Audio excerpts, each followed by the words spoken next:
கடகராசிக்கான ஜூலை மாத ராசி பலன்கள். கடகராசிக்காரர்களுக்கு இந்த மாதம் 10ஆம் வீட்டின் அதிபதி செவ்வாய் தனது சொந்த ராசியில் இருப்பதால் உங்கள் வேலைக்கு பலம் தருவார்.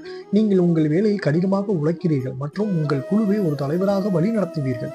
உங்கள் பணியில் மக்கள் ஈர்க்கப்படுவார்கள். இது உங்களுக்கு முன்னுரிமை கொடுக்கும். உங்கள் பணியிடத்தில் உங்கள் ஆதிக்கம் மேலோங்கும். இந்த மாதம் உங்களுக்கு பதவி உயர்வு பரிசாக கிடைக்கும். 7ஆம் வீடான சனி பகவான் வக்கர நிலையில் 8ஆம் வீட்டில் இருந்தாலும் வியாபாரத்தில் லாபம் தரும். கிரகமான புதன் 7ஆம் வீட்டில் அமர்ந்துள்ளார். இதன் காரணமாக வணிகம் தொடரும்.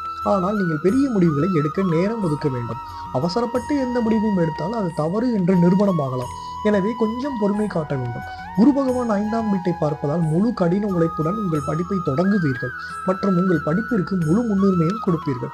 இதன் மூலம் படிப்பில் முழு கவனம் செலுத்தும் வாய்ப்பும் கிடைக்கும். உங்கள் திட்டங்கள் வெற்றியடையும். உங்கள் செல்வாக்கு அதிகரிக்கும். 4ஆம் வீட்டின் அதிபதியான சுக்கிரன் மாத தொடக்கத்தில் 12ஆவது வீட்டில் இருக்கிறார் மற்றும் ஜூலை 7ஆம் தேதி உங்கள் ஜாதகத்தின் முதல் வீட்டுக்கு மாறுகிறார். அத்தகைய சூழ்நிலையில் உங்கள் நீண்ட பயண திட்டங்கள் ஏதேனும் இருக்கலாம். உங்கள் வீட்டில் மகிழ்ச்சி மற்றும் அமைதியான சூழ்நிலை இருக்கும் மற்றும் ஒரு புதிய செயல்பாடு நடக்கலாம் மற்றும் வீட்டின் சூழ்நிலை சிறப்பாக மாறும்.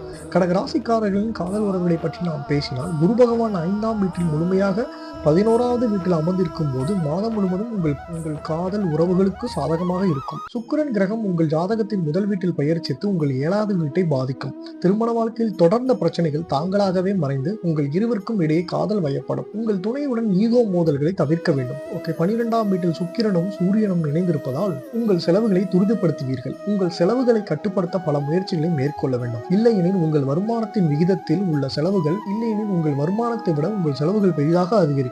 இந்த மாதம் உங்கள் ஆரோக்கியத்தை கவனித்துக் கொள்ள வேண்டும். ஏனென்றால் ஆரோக்கியமே மிகப்பெரிய செல்வம் மற்றும் நீங்கள் இந்த செல்வத்தை இழந்தால் வேற எந்த செல்வத்திற்கும் மதிப்பு இருக்காது.